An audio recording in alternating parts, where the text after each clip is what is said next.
프란치스칸 소명. 아시시의 프란치스코와 클라라의 선택. 라자로 이리아르테. 분도 출판사. 제12장 복음적인 형제적 공동체. 육체적으로나 영적으로 병든 형제가 누리는 특혜. 환자 형제를 돌보는 것은 공동체가 지켜야 할 첫째가는 사랑의 의무이다. 프란치스코는 앓는 형제의 고통을 자기가 짊어졌고 다른 방법으로 도울 수 없으면 동정어린 말이라도 했다.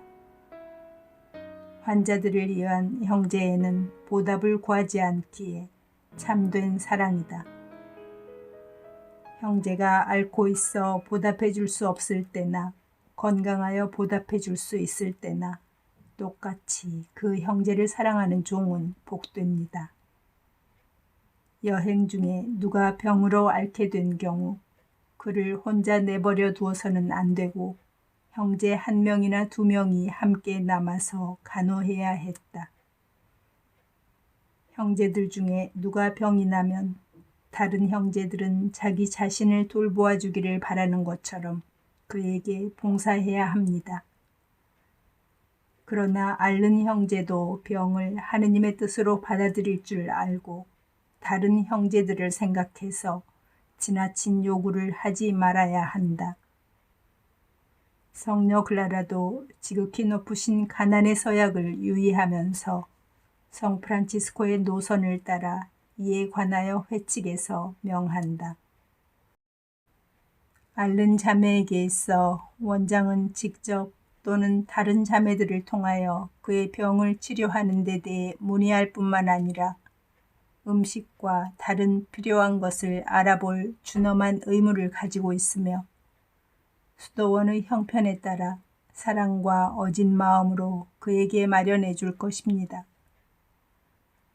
사실 모든 자매들은 자기가 병이 나면 자기 자신을 돌봐주기를 바라는 것처럼 앓고 있는 자기 자매를 돌봐주고 봉사할 의무가 있습니다. 클라라가 수도원에 앓는 자매들에 대해 스스로 실천한 어머니다운 사랑은 시성식 증언록을 통해 잘 알 수 있다.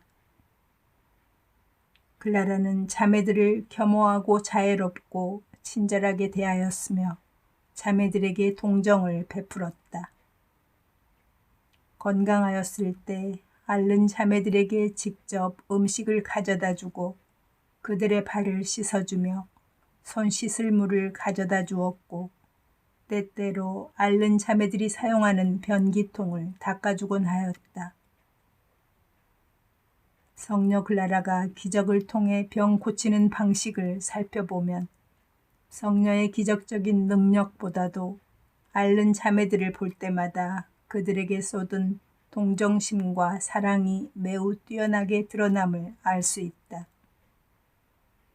아픈 자매들의 고통을 덜어줄 방법이 없을 때 그들 위에 십자가형을 그은 후에 주님께 겸손하게 청혼하곤 하였다. 프란치스코와 클라라 자신은 병고 중에서 평화와 기쁨을 확고부동하게 유지하는 모범, 자신들을 하느님의 뜻에 내맡기고자 하는 모범을 보여주었다. 성인은 태양의 노래에서 용서에 대한 부분에 다음 구절을 붙였다. 약함과 괴로움을 견뎌내는 그들에게서 내 주여 찬양 받으사이다. 평화로이 참는 자들이 복되오리니 지존이시여 당신께 면류관을 받으리로소이다. 그리고 클라라와 그의 자매들을 권고하여 노래하였다. 병고에 시달리는 자매들과 이들을 돌보느라 애쓰는 자매들은 평온한 가운데 인내를 가지십시오. 여러분 하나하나가 동정녀 마리아와 함께 하늘나라에서 월궤관을 받으리니 여러분의 수고의 대가가 높으리이다. 육신의 병에 걸린 형제들이 형제들의 보살핌을 필요로 한다면 형제들은 마음의 병에 걸린 형제들에 대하여 더욱더 신경을 써야 한다. 유혹을 당하고 있는 형제들이나 절망에 빠진 형제들에 대하여 성 프란치스코는 아버지다운 마음을 품었고 그러한 형제들의 사정을 알아채고서 이들이 다시 기쁨과 평화를 되찾게 하는 소지를 지니고 있었다.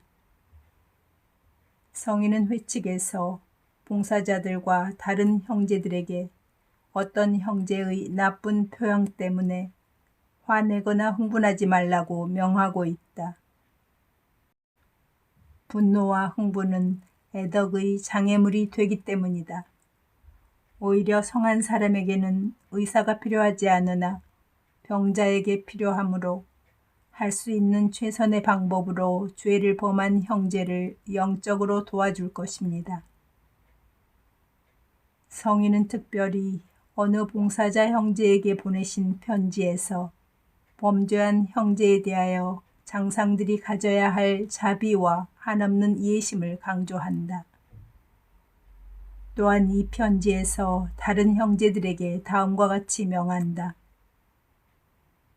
어떤 형제가 범죄한 줄 알고 있는 모든 형제들은 그에게 창피를 주거나 비방하기보다는 오히려 그에게 큰 자비심을 품도록 해야 하며 자기 형제의 죄를 비밀에 붙여야 하겠습니다. 성녀 클라라는 영적으로 신음하는 자매들에 대해 모성적인 애정을 보여주었다. 클라라는 어떤 자매가 시련이나 괴로움을 당하고 있음을 알아챌 때면 그 자매를 따로 불러주어 함께 눈물을 흘리면서 위로해 주었다. 어떤 때 그 자매의 발에 엎드리기도 하였다. 실망에 빠진 자매들에 대해 동정어린 마음을 가졌다고 시성식 증언들이 반복하여 말한다. 클라라는 회칙에서 자매들에 대한 원장의 봉사직 가운데서 다음의 중요한 역할을 강조한다. 원장은 괴로워하는 자매들을 위로하고 시련을 겪는 자매들에게도 마지막 피난처가 되어주어야 합니다. 그리고 고집하는 자매들에 대해 처신할 규율적인 방법을 제시한 후 덧붙인다.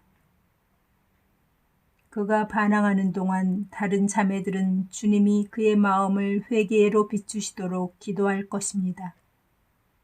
그리고 분노와 흥분은 본인과 다른 사람에게 있어 애덕의 장애물이 되므로 원장과 그의 자매들은 누구의 죄 때문에 화내거나 흥분하지 않도록 조심할 것입니다. 수도원 회의는 형제들의 만남과 식별의 장소. 형제적 사랑의 분위기가 깊어지면 깊어질수록 형제들은 서로 마음을 열 수 있고 양심의 비밀까지 서로 밝히기에 이른다. 첼라노는 형제들이 하루 일과를 마치고 혹은 사도직에서 돌아온 후에 사부의 둘레에 모여서 소위 우리가 말하는 생활 반성을 하였음을 증거한다. 형제들이 함께 모여서 각자는 먼저 그동안에 있었던 일을 이야기하고 성공한 일을 하느님의 영광으로 돌리고 각자의 부족함을 겸손하게 고백하면서 다른 형제들의 도움을 청하곤 했다. 그 다음에 성 프란치스코는 거기서 보고되었던 이야기에 대해서 평가를 하고 가르침과 충고를 주며 이미 서약한 생활을 더욱 열심히 살도록 격려하였다.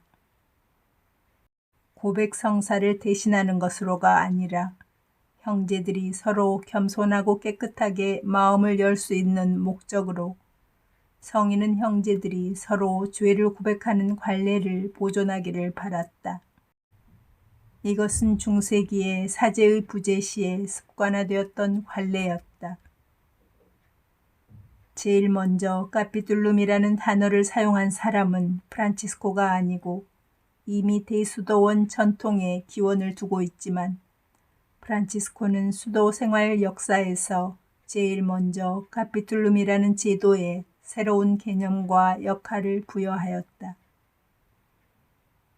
맨 처음에 형제들이 이탈리아 중부지방에 파견되어 얼마 동안 서로 헤어져 살다가 선교 여행을 마친 후에 다시 모이게 된 기간은 정기적인 것이 아니었지만 시간이 흘러서 정한 기간의 모임을 가지게 되었다. 그 후에 1년에 2번 모였고 1216년부터는 모든 형제들이 1년에 1번 성령 강림 대축일 즈음에 모였다. 비트리의 야고보는 바로 1216년의 모임을 들어 그러한 모임의 목적과 방법에 대해 귀중한 증언을 남겨주었다. 작은 형제들은 1년에 1번 일정한 장소에서 모임을 가진다. 이것은 주님 안에서 기뻐하고 함께 음식을 나누기 위한 것인데 이런 모임에서 적지 않은 성과를 얻는다. 이런 기회에 유명한 사람들의 도움을 받아 거룩한 생활 규정들을 작성하고 공포한 후 교황성하의 인준을 청한다. 회의가 끝나면 다시 서로 헤어져 롬바르디아, 토스카나, 아폴리아, 시칠리아 등지로 파견 나간다. 수련자들을 포함하여 모든 형제들이 마지막으로 총회에 참석한 해는 1221년이다. 이 총회는 몇천 명 형제들이 모였던 웅장한 대회의 분위기였다. 그런데 바로 이 총회에서 앞으로 총회에 참석할 자격을 관구장들에게만 한정시키면서 이탈리아 관구의 관구장들은 1년에 1번, 나머지 관구의 관구장들은 3년에 1번 모일 것을 정하였다. 그리고 총회의 목적은 설립자 프란치스코가 제1회칙에서 명시하듯이 하느님에 관한 일을 다루기 위한 것이었다. 1223년 회칙은 관구장들만이 참석하는 3년에 1번 개최될 총회를 규정하는 한편 각 관구와 속관구의 회의는 모든 형제들의 모임의 성격을 유지하면서 3년에 1번 개최될 것을 규정했다. 성 프란치스코가 회칙에서 수도원 회의를 언급하지 않은 것은 아직도 수도원이 설립되지 않았기 때문이다. 정식 수도원이 설립된 후로는 수련자들을 포함하여 모든 형제들이 참여하는 수도원 회의가 생겼다. 1240년경 양성에 관한 책을 쓴 아우크스부르크의 다빗은 수련자들에게 말하고 있다. 수도원 회의에서 의견을 밝힐 때 자유롭게 그리고 겸손하게 말하되 끝까지 자기 의견을 고집하지 말고 양심대로 말한 것으로 만족하라. 불행히도 총회나 관구회의가 형제적인 만남의 성격을 잃고 하나의 행정기구로 변한 것과 마찬가지로 수도원 회의도 형식을 면하지 못한 하나의 고행의 신심행위로 변하고 말았다. 실은 카피툴룸 꿀바룸이라는 이러한 고행의 행위는 성 프란치스코가 동료들과 함께 실시했던 형제들이 서로 마음을 열고 서로 충고하는 그 수련 행위에 기원을 두고 있다. 형제적인 삶에 대해 영적인 역동성에 민감한 클라라는 수도원 회의를 실시했고 회칙에서 실시하도록 명하였다. 성녀에 의하면 수도원 회의는 제1부와 제2부로 구분되어야 한다. 고행의 성격을 지니는 제1부는 자매들이 자발적으로 자신들의 나약함, 특히 서약한 삶에 대한 공통 결심에 위배되는 것을 서로 고백하는 것이고 제2부는 자매들이 공동체의 삶과 수도원에 관한 안건들을 토론하는 것이다. 이에 대해 성녀가 강조하는 들음의 자세라는 것이 지적할 만하다. 원장은 적어도 일주일에 한 번 자기 자매들을 수도원 회의에 소집할 의무가 있습니다. 이때 원장도 자매들과 같이 공동적이고 공적인 과실과 결함을 겸손되이 고백해야 합니다.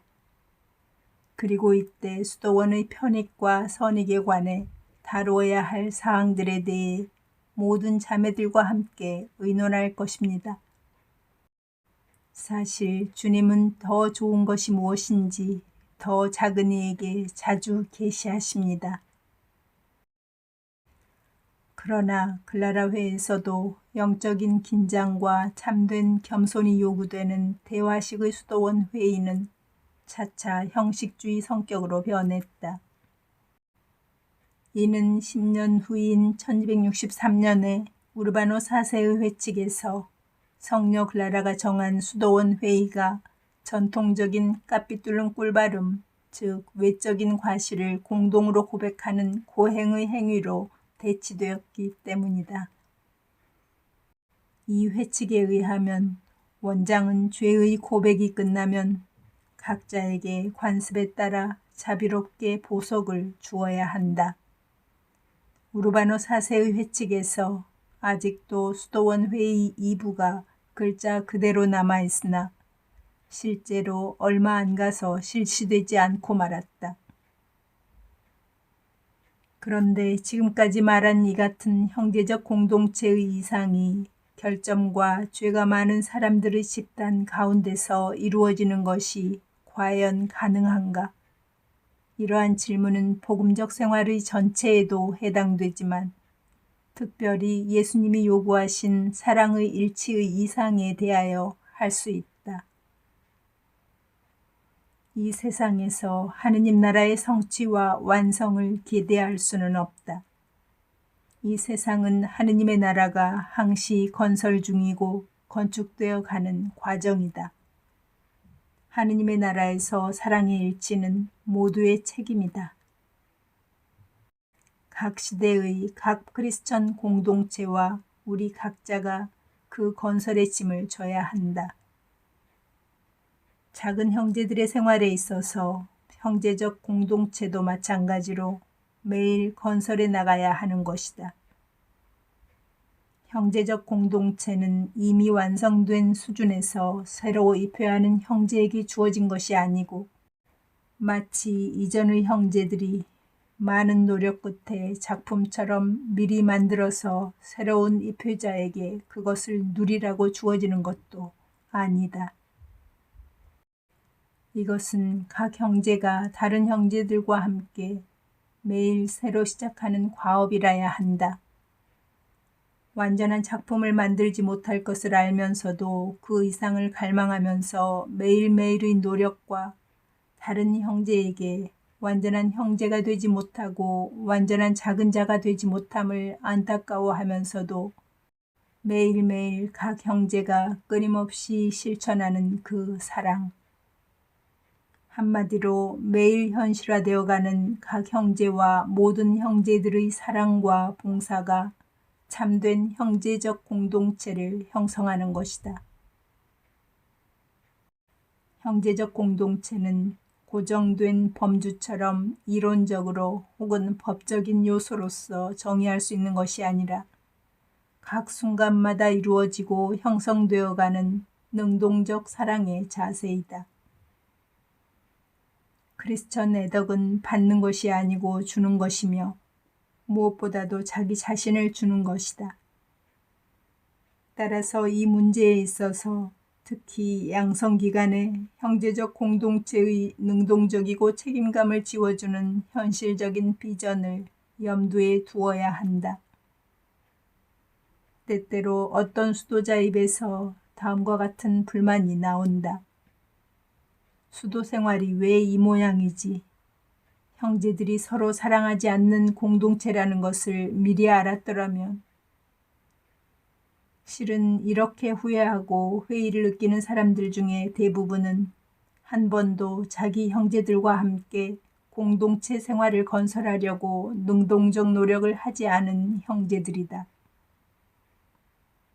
프란치스코는 형제회가 늘어감에 따라서 리보토르터의 초기 생활 같은 이상적 생활의 아름다움이 흐려져 가는 것을 본 후에도 특별히 생의 마지막 몇 해 동안에 과거 어느 때보다도 모든 형제들의 형제이고 작은 자임을 느끼며 살았다. 성인의 유언을 보면 그는 초기 생활을 그리워하면서도 오늘의 상황 속에서 가장 작고 단순하고 연약한 형제로서 다른 복된 형제들과 함께 살고 싶고 그들을 섬기고 순종할 것을 확고하게 원하였다. 형제들 때문에 고통을 겪었지만 성인은 오늘의 현실 가운데서 한 형제로서 살 수 있다는 것을 기쁘게 여기고 하느님께 찬미를 드렸다. 과거에는 큰 수도원에서 모든 수도자들이 규율에 따라 공동생활을 하고 시간을 잘 지키고 규칙적으로 움직일 때 공동체 생활에 문제가 없었던 것처럼 보일 수도 있었다. 그러나 그 외적인 체제가 무너지고 나서야 비로소 공동생활을 잘 하는 것과 형제적 공동체의 일치가 다르다는 것을 우리는 깨닫게 되었다. 그렇지만 작은 규모의 공동체를 형성한다고 해서 그 자체로서 모든 문제들이 해결되는 것은 아니다. 처음에 몇 형제들이 작은 공동체에서 살 때 그 새로운 체험 때문에 모든 것이 아름답게 보이지만 얼마 안 가서 역시 실망을 하게 마련이다. 그리고 이 실망과 회의의 탓을 같이 사는 다른 형제들에게 돌리기 쉽다. 과거의 큰 규모의 공동체에서 그 체제 자체로 돌렸던 것처럼 말이다. 그래서 항상 강조해야 하고 깊이 인식해야 할 점은 형제적 공동체가 우리에게 이미 만들어져 주어지는 것이 아니라 바로 우리가 형제적 공동체를 만들어야 한다는 것이다. 그리스도의 성령이 우리와 함께 그리고 우리 모두를 통하여 형제적 공동체를 형성하신다. 그리고 형제적 공동체가 출발점이 아니라 목적이기 때문에 더욱 복음적인 공동체를 이룩하려고 하면 할수록 그 이상을 달성하기가 어려워진다. 현대 생활의 지나친 활동이 진정한 형제적 일치에 도움을 주지 못하고 오히려 많은 형제들을 소외시킬 수 있다. 각자는 자기 길을 가며 자기 일과 활동에만 집중할 때 옆에 사는 형제의 상황과 문제에 대하여 무관심해질 수 있다. 형제의 말을 들어줄 시간이 없고 그의 필요성을 발견할 시간이 없으며 육적인 병이나 영신적 병을 앓고 있는 형제, 성소의 위기를 느끼는 형제와 함께 있어줄 시간이 없을 수 있다. 오늘날 프란치스칸 가족뿐만이 아니라 모든 축성 생활의 수도회의 쇄신과 활성화의 비결은 형제적 공동체의 생활의 가치를 재발견하는 데 있다. 새로운 교회법은 수도적 서약의 대상이 되는 세계의 복음적 서원에 이어 모든 수도회에 해당되는 형제적 삶에 대해 다음과 같이 말한다. 형제적 생활은 각자의 성소를 완성하기 위하여 모두에게 서로 도움이 되며 그리스도 안에서 보편적 화해의 모범이 되어야 한다.